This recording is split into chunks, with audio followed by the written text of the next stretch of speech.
I am Bryce Newberger, and this is the Kinship Chronicles, Children of the Phoenix, Chapter 14. With a haste that mimicked frenzy and a determination that bordered insanity, he ran through the town.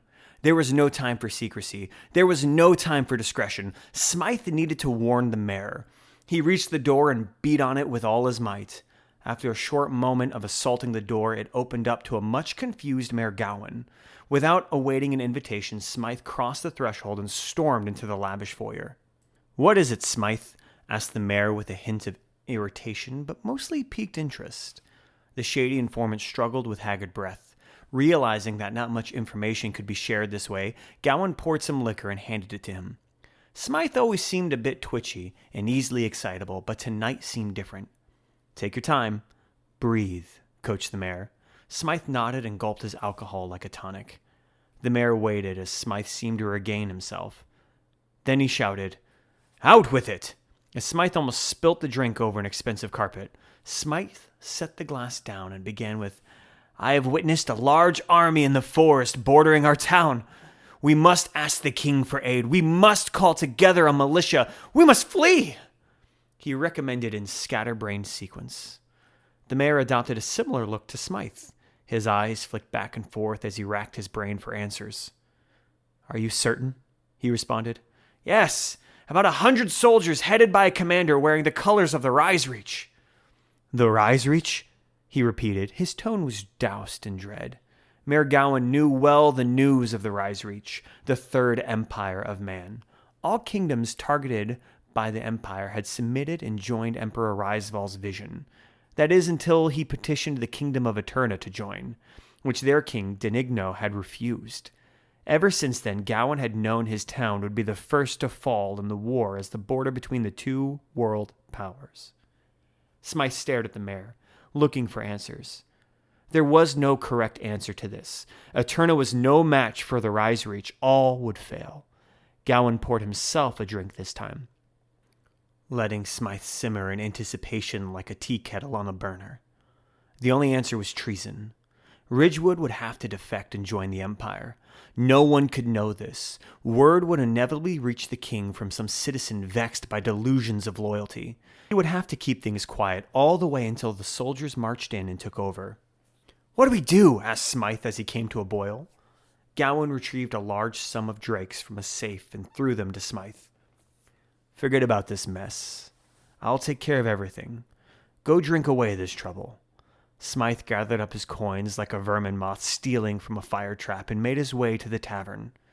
A few moments after being alone, Gowan called out, "Skedaddle, I have a job for you."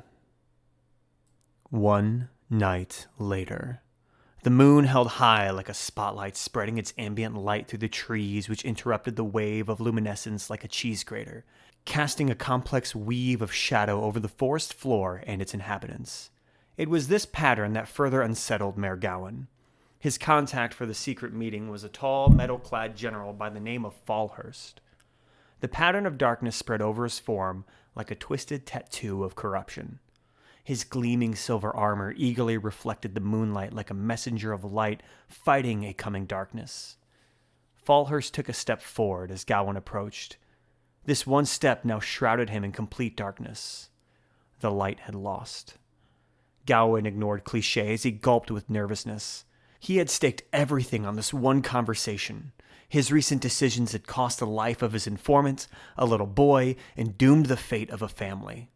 Something echoed deep in his conscience, but he couldn't recognize the feeling. Was it regret or remorse?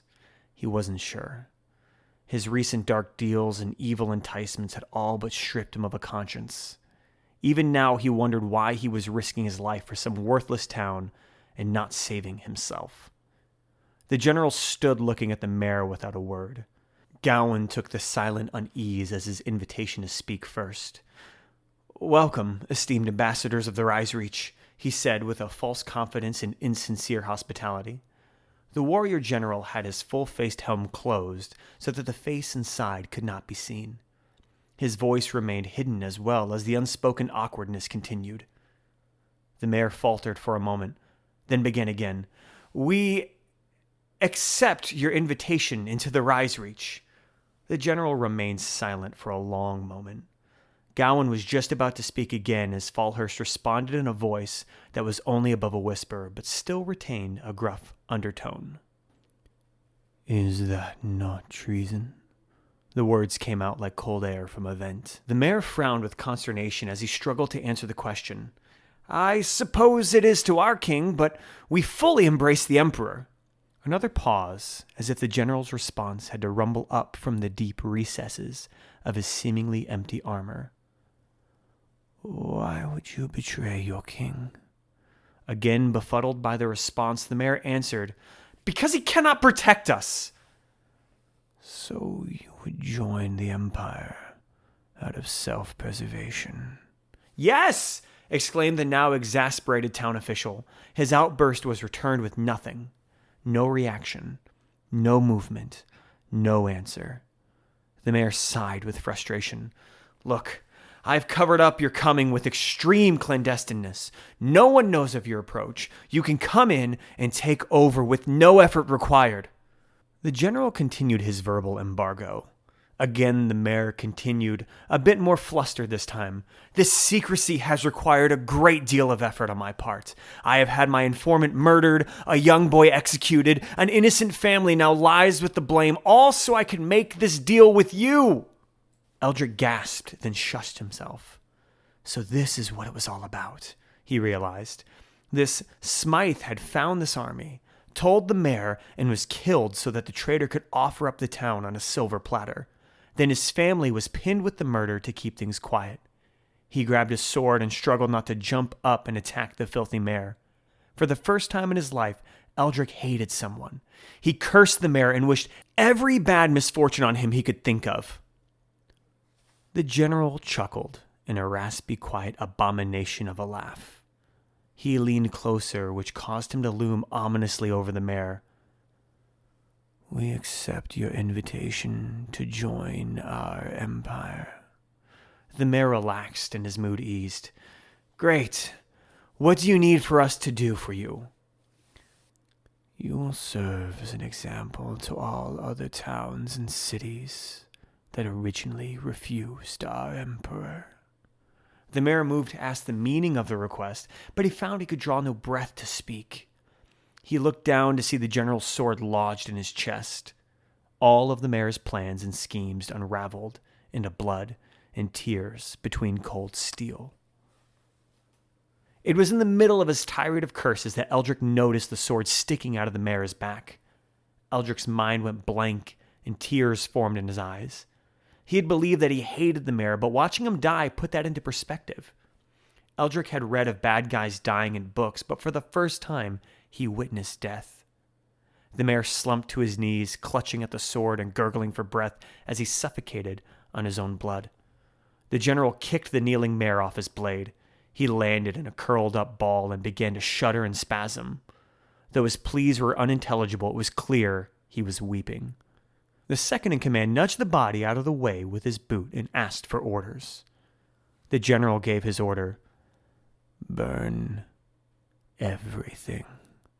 The soldiers started to march towards the town, which led right towards Eldrich and Ox. "We gotta get out!" Eldrich's sentence was cut short as Ox smacked a tree branch into his head. "That's for letting Winston get me!"